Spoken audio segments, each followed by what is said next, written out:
Bismillahirrahmanirrahim. Assalamualaikum warahmatullahi wabarakatuh.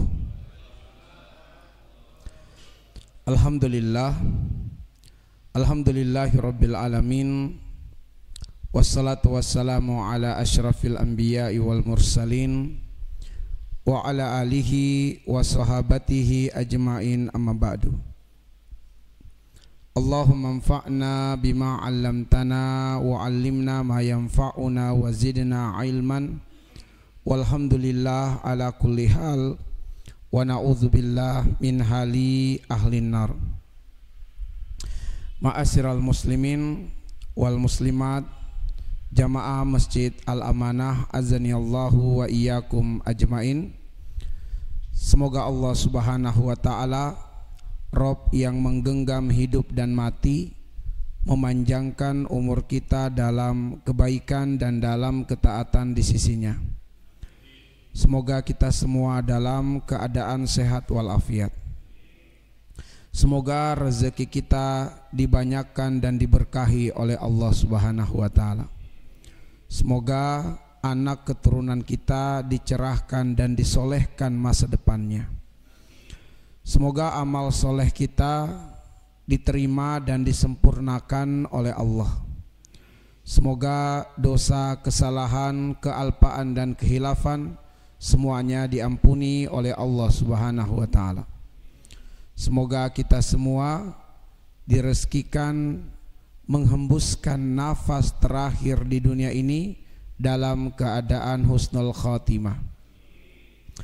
Dan semoga keistiqomahan kita untuk selalu berkumpul di tempat yang kita cintai ini, Masjid Al-Amanah, mengantarkan kita semua dapat berkumpul di tempat terbaik di akhirat, di dalam surga Allah Subhanahu wa taala. Ma'asyiral muslimin wal muslimat, azanillahu wa iyyakum ajmain. Di kesempatan ini kami mengajak untuk mentadabburi satu ayat di dalam Quran surat Al-Kahfi. Ayat yang terakhir, ayat 110. Bunyi ayatnya, Qul innama ana basyarum mislukum yuha ilayya annama ilahukum ilahu wahid faman kana yarju liqa'a rabbi falyamal amalan sholiha wa la yusyrik bi ibadati rabbih ahada. Artinya, Qul, katakanlah wahai Muhammad, innama, sungguh hanyalah, ana, saya, yaitu Muhammad, basyarun, manusia biasa, mislukum, sama dengan kalian, yuha ilayya, diwahyukan kepada saya, annama ilahukum ilahu wahid, bahwasanya Tuhan kalian adalah Tuhan yang maha tunggal. Faman kana yarju liqa'a rabbi, maka siapa saja yang mengharapkan perjumpaan dengan Tuhannya, falyamal amalan sholiha, hendaknya dia mengerjakan amal yang soleh, wala yusyrik bi ibadati rabbih ahada, dan janganlah dia menyekutukan dalam beribadah kepada Allah dengan sesuatu selain Allah. Dari satu ayat ini kita mengetengahkan sebuah judul kajian, meniti jejak Nabi sallallahu alaihi wasallam untuk meraih kemuliaan hakiki. Berarti ada dua bahasan besar yang akan kita uraikan.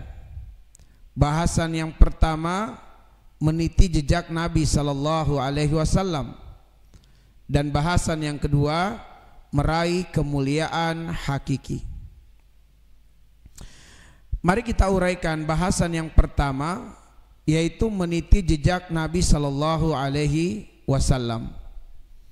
Allah Subhanahu wa taala memberikan perintah kepada nabinya, Qul, katakanlah wahai Muhammad, Allah menyuruh Nabi untuk menyampaikan, untuk mengumumkan, untuk mengatakan kepada manusia, kepada umatnya. Apa yang harus Nabi sampaikan? Apa yang harus Nabi katakan kepada umatnya?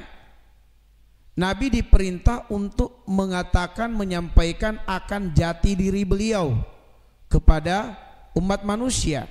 Innama ana basyarum mislukum. Sungguh hanyalah saya, yaitu Muhammad, adalah basyarun, manusia biasa, mislukum, sama dengan kalian. Di dalam Al-Quran ada 4 istilah untuk manusia. Ada 4 istilah untuk manusia. Yang pertama al-insanu, yang kedua an-nasu, yang ketiga al-basyaru, dan yang keempat Bani Adam. Manusia diistilahkan dengan al-insan karena manusia itu terlahir dengan sifat-sifat insaniyah. Ada yang positif, ada yang negatif. Dalam pembahasan tentang akhlak berdasarkan sumber terbentuknya akhlak, ini disebut dengan akhlak al-jibilli, akhlak yang ditanamkan oleh Allah kepada seseorang ketika lahir. Ini disebut dengan sifat-sifat insaniyah. Ada yang positif dan ada yang negatif. Misalnya di dalam Al-Quran, contohnya surat Al-Ma'arij, surat yang ke-70 ayat 19 sampai dengan ayat 21, Allah mengatakan innal insana khuliqa halu'a idza massahu syarru jazua wa idza massahul khairu manu'a. Manusia diciptakan dengan tabiat yang suka berkeluh kesah. Kalau manusia menimpa kepadanya sesuatu yang tidak menyenangkan, cenderungnya manusia itu berputus asa. Tapi kalau manusia ditimpa kepadanya sesuatu yang menyenangkan seperti tambahan rezeki misalnya, cenderungnya manusia bakhil. Ini adalah sifat yang disebutkan oleh Allah Subhanahu wa taala tentang keumuman sifat manusia, dan masih banyak lagi ayat-ayat yang lainnya. Ibnu Mas'ud radhiyallahu anhu mengatakan, kullu khilalin yatbauha 'alaihal mu'min illa al-kadzib. Tidak diingkari kalau mukmin itu ada yang pemarah, ada yang pemurung. Tidak diingkari kalau mukmin itu ada yang egois, ada yang bakhil misalnya, ada yang penakut. Tidak diingkari kata Ibnu Mas'ud. Tetapi diingkari seorang mukmin jika ada padanya sifat dusta. Kata beliau, illa al-kadzib, hanya dusta yang tidak boleh ada dan menempel pada seorang mukmin. Nabi mengatakan al-muslimuna ala syurutihim. Seorang muslim itu terikat dengan akad, sehingga juga dinafikan seorang muslim yang khianat. Seorang muslim tidak boleh khianat, sebab khianat itu juga merupakan pondasi dari dusta. Akarnya adalah dusta dan cabang-cabangnya adalah khianat, dan itu juga tidak boleh menempel kepada muslim. Atau Nabi mengatakan faman ghasyana falaysa minna. Curang juga merupakan cabang dari dusta, maka curang tidak boleh menempel kepada seorang muslim. Sehingga Nabi mengatakan siapa yang curang dia bukan umatku. Kemudian ma'asyiral muslimin, manusia diistilahkan dengan an-nas. An-nas artinya manusia itu makhluk sosial. Makhluk sosial artinya manusia tidak bisa hidup sendiri, dia butuh orang lain. Jangankan dalam keadaan hidup, dalam keadaan mati pun membutuhkan orang lain. Lalu kemudian manusia disebut dengan al-bashar. Al-bashar, al-bashar artinya manusia makhluk biologis, makhluk berkekurangan, butuh makan, butuh minum, butuh istirahat, butuh tempat tinggal, merasakan panas, merasakan dingin, butuh menikah, butuh berketurunan. Ini artinya manusia itu makhluk biologis, makhluk berkekurangan.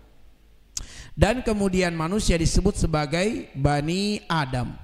Dikatakan manusia sebagai Bani Adam ada dua maksud.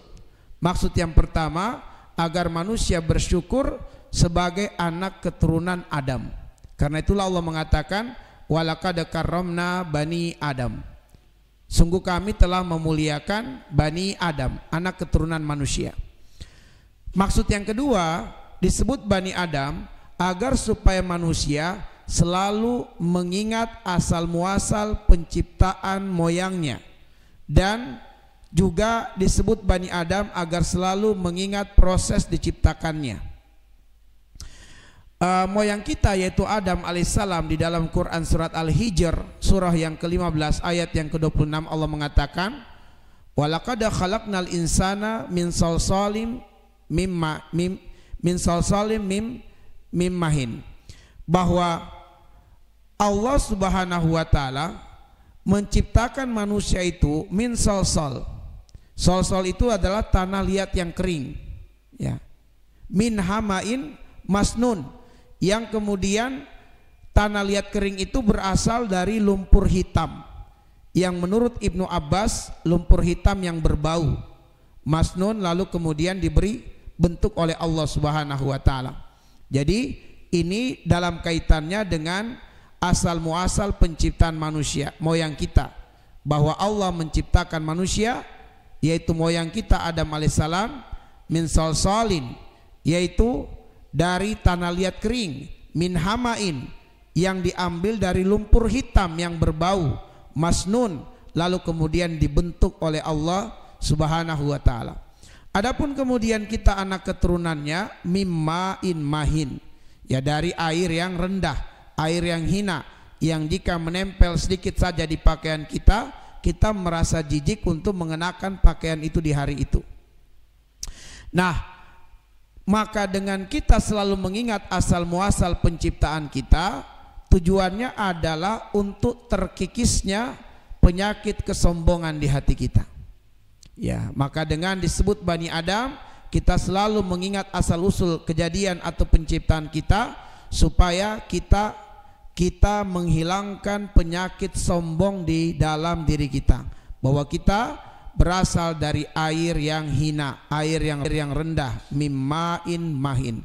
Sedangkan moyang kita min salsalin min hamaim masnun, dari tanah liat kering, dari lumpur hitam yang berbau yang diberi bentuk. Ma'asyiral muslimin, kita fokus kepada istilah yang ketiga, al-basyaru, karena disinilah kemudian Allah memerintahkan nabinya untuk mengumumkan kepada umatnya bahwasanya beliau sallallahu alaihi wasallam itu basyar. Innama ana basyarun, sungguh hanyalah saya basyarun, manusia biasa, mislukum, sama dengan kalian. Apa hikmahnya dan apa konsekuensinya? Hikmahnya Nabi itu sebagai basyar adalah agar supaya kita bisa meneladani Nabi dari bangun tidurnya sampai tidurnya kembali. Kenapa kita bisa meneladaninya? Sebab Nabi basyar. Kita bisa tahu dan bisa meneladani adab tidur dan bangun tidur karena Nabi butuh tidur dan Nabi bangun tidur, maka kita bisa teladani bagaimana adabnya. Kita bisa tahu dan bisa meneladani adab masuk dan keluar kamar mandi atau toilet karena Nabi butuh toilet, Nabi butuh kamar mandi. Jadi kita tahu adabnya, bahkan bagaimana keadaan di dalam toilet kita bisa tahu. Kita bisa tahu dan bisa mengamalkan bagaimana adab makan dan minum karena Nabi butuh makan dan minum. Bahkan sampai dalam masalah privasi, hubungan suami istri kita bisa tahu. Kenapa? Karena Nabi butuh untuk berhubungan dengan pasangannya. Nah, karena itulah kemudian hikmahnya Nabi adalah basyar, kita dapat mengikutinya dari bangun tidurnya sampai tidur kembali. Adab makan dan minumnya Nabi, bukan jenis makanannya yang harus kita makan, tapi adab makan. Bukan jenis kendaraannya yang harus kita kendarai, tapi adab berkendaraan. Bukan jenis pakaiannya yang harus kita pakai, tapi adab berpakaian. Andaikan Nabi itu bukan bashar, katakanlah malaikat, maka kita tidak akan tahu bagaimana adab makan, adab minum, adab tidur, adab menikah, adab masuk kamar mandi, keluar kamar mandi. Kenapa?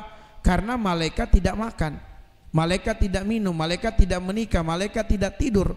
Kita tidak akan mengetahui adab-adab itu semua. Tapi karena Nabi bashar, kita bisa menirunya dari bangun tidurnya sampai tidurnya kembali. Kenapa bashar yang ditekankan? Kenapa Allah tidak memerintahkan nabinya untuk mengucapkan kul innama ana insanun? Insan, bukan bashar tapi insan. Kenapa Allah menyuruh mengucapkan bashar bukan insan? Karena andaikan Allah memerintahkan nabinya untuk mengucapkan innama ana insanun, maka ini akan sangat susah kita ikuti, sebab Nabi itu sendiri telah bersih hatinya dari penyakit-penyakit sosial. Sangat susah kita ikuti, sebab kita jangankan kepada orang lain, bahkan kepada keluarga saja kita masih bisa marah-marahan, masih bisa bertengkar, benci. Apalagi Allah mengatakan di dalam surat At-Taghabun ayat yang ke-14, ya ayyuhalladzina amanu inna min azwajikum wa auladikum aduwwal lakum fahzaruhum. Wahai orang yang beriman, di antara istrimu, di antara anak-anakmu ada yang berpeluang menjadi musuh bagimu, maka berhati-hatilah. Terkadang kita orang tua marah kepada anak kita, benci kepada anak kita, bahkan kita nggak mau lagi mengakui dia sebagai anak. Maka ini sangat susah kalau sekiranya Nabi diperintah oleh Allah mengatakan innama ana insanun. Kita akan susah meniru Nabi sallallahu alaihi wasallam, sebab hati kita tidak seperti bersihnya hatinya Nabi sallallahu alaihi wasallam. Maka yang paling mungkin untuk kita meneladani Nabi adalah karena beliau bashar, manusia biasa, ya, sehingga kita bisa mengikuti Nabi sallallahu alaihi wasallam dari bangun tidurnya sampai tidurnya kembali. Nah, itu adalah hikmahnya. Lalu apa konsekuensinya Nabi itu sebagai bashar? Konsekuensinya Nabi adalah sebagai bashar adalah Nabi tidak boleh disejajarkan derajatnya dengan Tuhan, dengan Allah. Apalagi sampai Nabi dikultuskan sebagai Tuhan, sebagaimana Nabiullah Isa alaihissalam dikultuskan sebagai Tuhan oleh sebagian manusia. Ini adalah konsekuensinya, bahwa Nabi tidak boleh disejajarkan kedudukannya dengan Allah, apalagi dikultuskan sebagai Tuhan, sebagai Allah Subhanahu wa taala. Nauzubillah min dzalik. Karena Nabi itu manusia biasa, maka ketika Nabi sallallahu alaihi wasallam wafat, meninggal dunia, maka sudah tidak dibenarkan lagi untuk mendatangi kuburan Nabi lalu meminta-minta kepada Nabi sallallahu alaihi wasallam. Sebab ketika Allah Subhanahu wa taala mengatakan di dalam Quran surat An-Najm di ayat yang ke-39 dan ayat yang ke-40, wa allaisa lil insani illa ma sa'a. Dalam ilmu usul bahwa wa allaisa lil insan itu menunjukkan keseluruhan manusia, bahwa tatkala manusia menghembuskan nafas terakhirnya, maka pada saat itulah manusia tidak bisa lagi memberi manfaat kepada orang yang hidup, ya. Tetapi orang yang hiduplah yang memberi manfaat kepada orang yang meninggal dunia. Sehingga prakteknya para sahabat Nabi ketika Madinah ditimpa dengan musim kemarau, dan saat itu Rasulullah masih hidup, mereka mendatangi Nabi, ya Rasulullah, berdoalah kepada Allah agar Allah menurunkan hujan kepada kami. Maka Rasul mendoakan supaya mereka diturunkan hujan dan mengajarkan kepada mereka istisqa. Tapi setelah Nabi wafat, Madinah kembali ditimpa dengan musim kemarau yang panjang. Sahabat-sahabat mereka tidak mendatangi kuburan Nabi lalu meminta kepada ruh Nabi agar turun hujan. Tapi yang mereka lakukan mendatangi Ibnu Abbas radhiyallahu anhu. Mereka berkata, wahai Ibnu Abbas, engkau adalah kekasih Rasulullah, sahabat Rasulullah, engkau adalah gurunya para sahabat, engkau keluarga Nabi, engkau dekat dengan Allah. Ketika Rasulullah hidup kami mendatangi beliau agar supaya beliau berdoa kepada Allah agar menurunkan hujan. Beliau telah wafat, kini kami datang kepada engkau agar engkau mendoakan untuk kami kepada Allah agar Allah menurunkan hujan. Enggak ada sahabat yang mendatangi kuburan Nabi sallallahu alaihi wasallam. Ma'asyiral muslimin, karena Nabi itu manusia biasa bashar, maka Allah mengatakan wa mi waraihim barzakhun ila yaumi yub'atsun. Siapapun yang meninggal dunia tidak ada lagi yang bisa bangkit ruhnya, karena ada dinding yang sangat tebal yaitu barzakh. Nabi sadarnya nanti ketika dibangunkan oleh malaikat Jibril di yaumul ba'si. Dibangunkan, kaget Nabi, ini hari apa wahai Jibril? Ini adalah yaumul ba'si ya Muhammad. Lalu Nabi mengatakan, bagaimana dengan umatku? Nabi enggak tahu apa yang terjadi kepada umatnya selama ini. Nah, ma'asyiral muslimin, azanillahu wa iyyakum ajmain. Maka perlu untuk dikritisi klaim adanya orang-orang yang mengaku didatangi oleh Nabi, bisa melihat Nabi, bertemu Nabi dalam kondisi terjaga. Bahkan ada yang sakit didatangi oleh Nabi. Bahkan ada yang merendahkan Nabi, mengatakan saya ketemu Nabi, Nabi memakai baju batik. Ya. Ma'asyiral muslimin azanillahu wa iyyakum ajmain. Bahwa Imam Ibnu Katsir rahimahullahu taala dalam kitab Al-Bidayah wan Nihayah menyebutkan bahwa ketika Rasulullah sallallahu alaihi wasallam wafat di hari Senin tanggal 12 Rabiul Awal, beliau wafat. 6 bulan kemudian disusul oleh kematian putrinya Fatimah Az-Zahra. Tapi kalau kita lihat di dalam penjelasan Imam Ibnu Katsir dalam kitab tersebut Al-Bidayah wan Nihayah, di antara sebab kematiannya Fatimah itu adalah sakit akibat kesedihan yang mendalam karena ayahnya Rasulullah meninggal dunia. Jadi ketika Rasulullah meninggal dunia, maka Fatimah ditimpa dengan kesedihan yang mendalam. Dan karena kesedihan yang mendalam inilah beliau menjadi sakit. Dan sakit inilah yang menyebabkan wafatnya Fatimah Az-Zahra. Nah, kenapa Nabi tidak muncul untuk menghibur putrinya? Apa keutamaan orang hari ini sehingga Nabi bisa mendatanginya di Indonesia, menjumpainya? Sakit dijenguk oleh Nabi. Lalu kenapa Nabi tidak mendatangi putri tercintanya Fatimah Az-Zahra? Apakah akan kita katakan bahwa orang-orang yang mengklaim itu lebih dicintai oleh Nabi daripada putrinya sendiri? Maka ma'asyiral muslimin azanillahu wa iyyakum, inilah konsekuensinya Nabi itu bashar. Karena beliau bashar, Nabi tidak akan mungkin lagi hadir di muka bumi ini. Kalau kita buka tafsir surah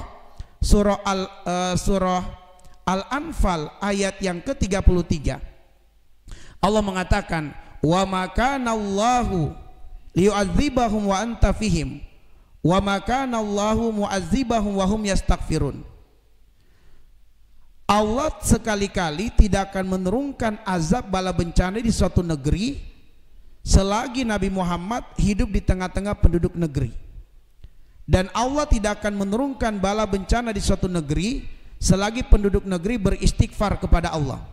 Wa ma kana Allahu liyu'adzibahum wa anta fihim wa ma kana Allahu mu'adzibahum wa hum yastaghfirun. Apa penjelasan para ulama tafsir? Ada 2 sebab utama Allah tidak akan menurunkan bala dan bencana di suatu negeri. Dari 2 sebab yang pertama ini, sebab yang pertama sudah tidak bisa diandalkan. Karena sebab yang pertama, Allah tidak menurunkan bala bencana di suatu kampung selagi Nabi hidup di tengah-tengah penduduk negeri. Sebab ini nggak bisa lagi kita andalkan, kata para mufasir, karena Nabi telah lama wafat. Apalagi dipertegas dalam Al-Quran surat Az-Zumar ayat 30. Engkau wahai Nabi adalah manusia biasa, mati sama dengan manusia lainnya. Itu di surat Az-Zumar ayat 30. Nah, kata para ulama tafsir, tidak bisa lagi kita andalkan azab tidak turun di muka bumi ini karena Nabi ada di tengah-tengah kita, nggak bisa, sebab Nabi sudah lama wafat. Satu-satunya yang bisa kita andalkan bahwa Allah tidak akan menurunkan bala bencana di suatu negeri kalau penduduk negeri beristighfar kepada Allah Subhanahu wa taala. Surat Al-Anfal ayat yang ke-33. Baik. Ma'asyiral muslimin, azanillahu wa iyyakum ajmain. Meskipun Nabi adalah manusia biasa sama dengan kita, tapi yang membedakan Nabi dari kita adalah yuha ilayya. Itu yang membedakan. Nabi manusia biasa sama dengan kita, tapi Nabi itu yuha ilayya. Beliau mendapatkan wahyu. Inilah yang membedakan kita dari Nabi. Nabi itu adalah Al-Mustafa, manusia yang terpilih sebagai Rasul Allah Subhanahu wa taala. Apa hikmahnya dan apa konsekuensinya? Apa hikmahnya Nabi sebagai Rasul menerima wahyu dan apa konsekuensinya? Hikmahnya Nabi sebagai Rasul Allah Subhanahu wa taala adalah bahwa Nabi dididik langsung oleh Allah. Itu hikmahnya. Allah langsung menjadi guru beliau sallallahu alaihi wasallam. Itu hikmah besarnya. Karena itulah Nabi dalam riwayat Imam Ahmad, hadis yang sahih, beliau bersabda, "Addabani Rabbi fa ahsana ta'dibi." Tuhanku telah mendidik saya dan Tuhanku telah membaguskan pendidikannya kepada saya. Namun kalau kita berbicara pendidikan, pasti ada proses. Nabi tidak serta-merta langsung diangkat Rasul langsung bagus akhlaknya, tapi Nabi ditempa oleh Allah dengan proses pendidikan, sehingga kita dapati di dalam banyak ayat-ayat Quran itu adalah proses pendidikan bagi Nabi Sallallahu Alaihi Wasallam. Misalnya Nabi pernah berdialog dengan para pemuka Quraisy. Nabi bermaksud untuk meyakinkan mereka kepada Islam, dan kalau para pemuka Quraisy ini menerima Islam, akan sangat mudahlah pengikut-pengikutnya diajak kepada Islam. Maka Nabi sedang memfokuskan dan bersungguh-sungguh untuk memperkenalkan Islam kepada pemuka Quraisy. Tiba-tiba datang Abdullah ibnu Umi Maktum. Abdullah ini buta, dia nggak tahu, dia nggak melihat Nabi bahwa Nabi sedang berdialog dengan pemuka Quraisy. Abdullah datang dari arah belakang menarik-narik baju Nabi. "Ya Muhammad, alimni anil Islam." Wahai Muhammad, ajarkan aku tentang Islam. Nabi merasa terganggu dengan Abdullah ibnu Umi Maktum. Dan juga para pemuka Quraisy, dengan kehadiran Abdullah ibnu Umi Maktum, mereka tidak mau lagi mendekati Nabi. Mereka mengatakan, "Ya Muhammad, bagaimana kami akan dekat dengan engkau, sedangkan orang-orang di sekitarmu adalah orang-orang yang hina di mata kami, rendah di sisi kami." Akhirnya mereka menjauhi Nabi. Nabi sedih karena seakan-akan di sekitarnya adalah orang-orang yang rendah di mata para pemuka Quraisy. Turun surat Al-Kahfi 28, "Wasbir nafsaka ma'alladzina yad'una rabbahum bil ghadati wal asyi yuriduna wajha." Sabarkan dirimu bersama mereka-mereka itu, karena mereka tidak menginginkan kecuali wajah Allah, ridho Allah Subhanahu wa taala. Terkait dengan Abdullah ibnu Umi Maktum, karena Rasulullah merasa kehilangan kesempatan dan peluang untuk memperkenalkan Islam kepada pemuka Quraisy disebabkan kehadiran Abdullah ibnu Umi Maktum, maka Nabi kecewa kepadanya. Karena Nabi kecewa, Nabi kemudian bermuka masam lalu meninggalkannya. Turunlah surat Abasa wa tawalla. Ditegur, kalau kita baca surah itu sampai setengah surah, teguran Allah kepada Nabi sallallahu alaihi wasallam karena bermuka masam dan berpaling dari Abdullah ibnu Umi Maktum. Diperbaiki oleh Allah akhlaknya. Nah, dalam kesempatan yang lain, Nabi pernah menjanjikan kepada para pemuka-pemuka Quraisy yang mempertanyakan tentang Ashabul Kahfi, lalu Nabi mengatakan, "Besok akan saya berikan jawaban."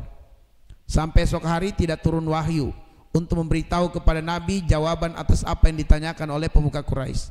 Nabi mulai galau dan sedih. Orang-orang sudah mulai mengatakan Muhammad telah ditinggalkan oleh Tuhannya. Nah, ternyata kemudian setelah sebulan baru turun surat Al-Kahfi ayat yang ke-23. "Wala taqulanna li syai'in inni fa'ilun dzalika godan illa ayyasha Allah." Ternyata Allah sedang menegur nabinya karena memberikan kepastian besok akan saya berikan jawaban, tanpa mengucapkan insya Allah. Ditegur oleh Allah, jangan sekali-kali kamu mengucapkan saya pasti akan menghadirkan atau melakukan ini esok hari, kecuali dengan izin Allah. Sehingga Nabi dididik oleh Allah untuk tidak memberikan janji kecuali dengan mengucapkan insya Allah. Dan masih banyak lagi proses pendidikan. Kalau kita baca surat Ad-Duha, itu Nabi galau dan sedih, bahkan sampai ingin bunuh diri.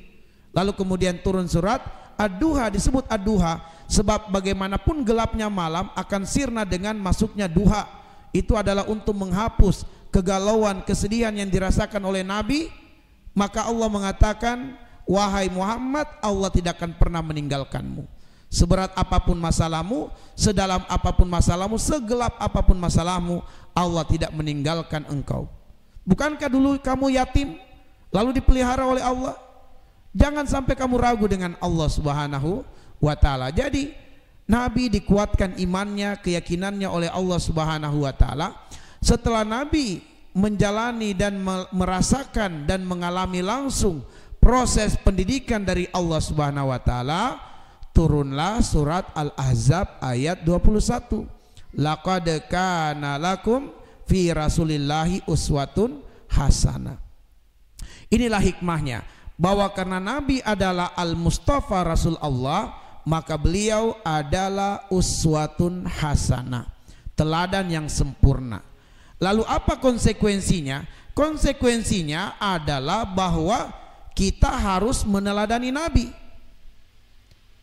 dalam 3 hal: dalam akidah, dalam ibadah, dan juga dalam adab atau akhlakul karimah.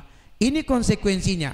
Kalau kita imani Nabi sebagai uswatun hasanah, konsekuensinya kita wajib meneladani Nabi dalam 3 hal: dalam masalah akidah, dalam masalah ibadah. Ibadah itu terbagi 2 lagi, ada mahdo, ada ghairu mahdo. Lalu kemudian dalam masalah adab atau akhlakul karimah. Nah, tentu ketiga hal ini butuh penjabaran masing-masing. Baik, mungkin di kesempatan yang lain mari kita lanjutkan. Allah mengatakan, annama ilahukum ilahu wahid. Annama ilahukum ilahu wahid, bahwa sungguh Tuhanmu adalah Tuhan yang maha tunggal, yaitu Allah Subhanahu wa Ta'ala.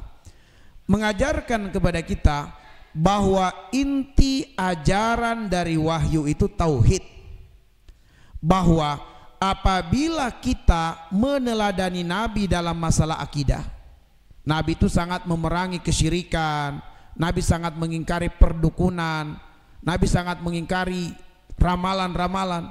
Maka kita teladani Nabi dalam masalah akidah, kita teladani Nabi dalam masalah ibadah, dan dalam masalah adab atau akhlakul karimah. Jika kita meneladani Nabi dalam akidah, ibadah, dan akhlak, inilah yang disebut dengan jalan tauhid. Ya. Karena inti dari keteladanan kepada Nabi adalah tauhid. Maka apabila kita meneladani Nabi dalam akidah, ibadah, dan akhlak, maka kita sedang berada di atas jalan tauhid. Jalan tauhid disebut juga sebagai jalan Islam, disebut juga sebagai jalan fitrah, dan disebut juga sebagai jalan yang lurus. Sebab itulah di dalam Quran surat Asy-Syura, surah yang ke-42 ayat 52, Allah mengatakan, wa innaka latahdi ila sirati mustaqim. Engkau wahai Muhammad benar-benar akan meneladankan, menuntun, membimbing umatmu menuju kepada jalan yang lurus. Itulah jalan tauhid, itulah jalan Islam, itulah jalan fitrah. Maka jalan fitrah adalah jalan yang kita diperintah oleh Allah untuk istiqomah di atasnya, jangan sampai menyimpang atau keluar dari jalan fitrah.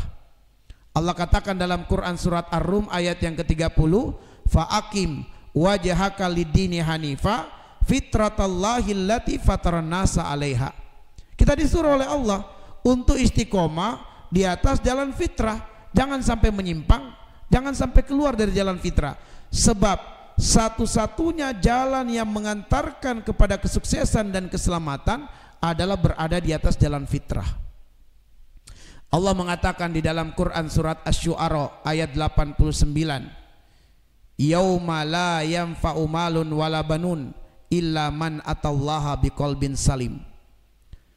Ketika manusia berada di penghujung hidupnya di dunia, yaitu datang kematian kepadanya, sadarlah manusia bahwasanya harta benda, anak keturunan tidak bermanfaat. Yauma la yanfa'u malun wala banun. Datang satu hari, hari itu adalah kematian. Hari yang membongkar dan mengungkap kesadaran manusia, hartanya tidak lagi bermanfaat, anak keturunannya tidak lagi bermanfaat. Semua manusia dengan kedatangan hari itu menyesal dan merugi, illa man atallaha biqalbin salim, kecuali siapa yang ketika hari itu datang kepadanya hatinya dalam keadaan bersih, hatinya dalam keadaan suci. Siapa yang hatinya suci? Mereka yang meniti jalan iman, jalan tauhid, jalan fitrah. Karena kata Allah, qad aflaha man zakkaha, beruntunglah orang-orang yang menjaga kesucian jiwanya, yaitu orang-orang yang meniti jalan fitrah. Nah, ma'asyiral muslimin azanillahu wa iyyakum, ada manusia yang sangat ketat menjalani hidup, sampai-sampai dia tidak mau menikah demi menjaga kesucian dirinya, demi bisa menjadi teladan bagi pengikut-pengikutnya. Dia mengurung diri di sebuah kuil, tidak mau menikah, tidak mau makan makanan dari daging-dagingan demi supaya menghilangkan sifat-sifat hewani dalam dirinya. Dan dia fokus untuk menasihati dan membimbing manusia. Ya. Perempuannya juga demikian, menjalani kehidupan yang keras, tidak menikah. Mereka menjalani kehidupan demikian bukan sehari, bukan 2 hari, bukan sebulan, bukan setahun, tetapi sampai akhir hayatnya. Namun karena mereka memilih jalan bukan jalan tauhid, bukan jalan fitrah, bukan jalan Islam, sia-sialah perjuangan keras hidupnya itu. Allah mengatakan dalam surat Ali Imran ayat 85, wa may yabtaghi ghairal islami dina fala yuqbala minhu wa huwa fil akhirati minal khasirin.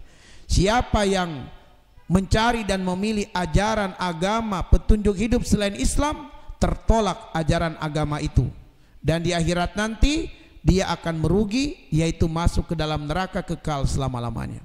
Jadi ada orang menjalani kehidupan agama yang sangat ketat sekali, nggak mau menikah, laki dan perempuan yang nggak mau menikah, hidupnya adalah untuk memberikan nasihat kepada manusia, membimbing manusia kepada keyakinannya, kepada agamanya, tapi bukan fitrah Islam.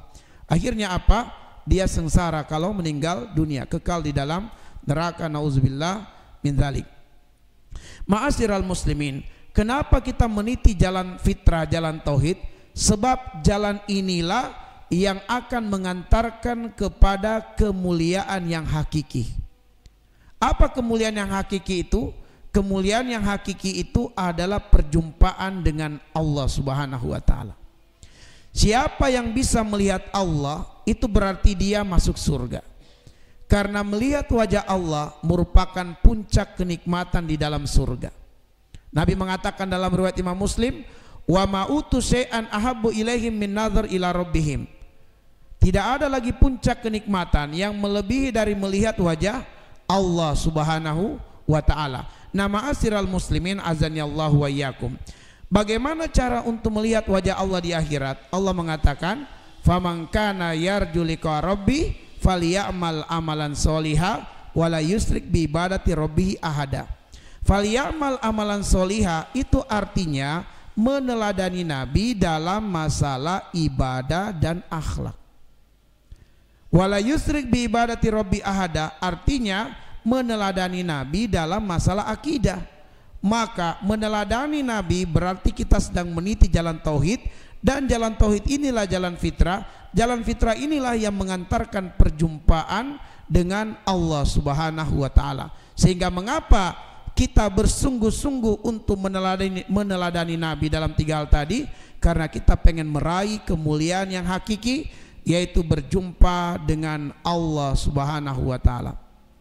Ma'asyiral muslimin azani Allah wa iyyakum, demikianlah yang bisa kami sajikan dan sampaikan pada kesempatan yang sangat berbahagia ini. Lebih dan kurangnya mohon dimaafkan. Semoga kita semua diberikan taufik oleh Allah untuk memaksimalkan potensi hidup kita dan termasuk sisa-sisa hari hidup kita di dunia ini dengan benar-benar meneladani Nabi sallallahu alaihi wasallam, meniti jalan Islam, jalan fitrah, jalan tauhid, sehingga kita mendapatkan kemuliaan tertinggi di akhirat, berjumpa melihat wajah Allah Subhanahu wa taala.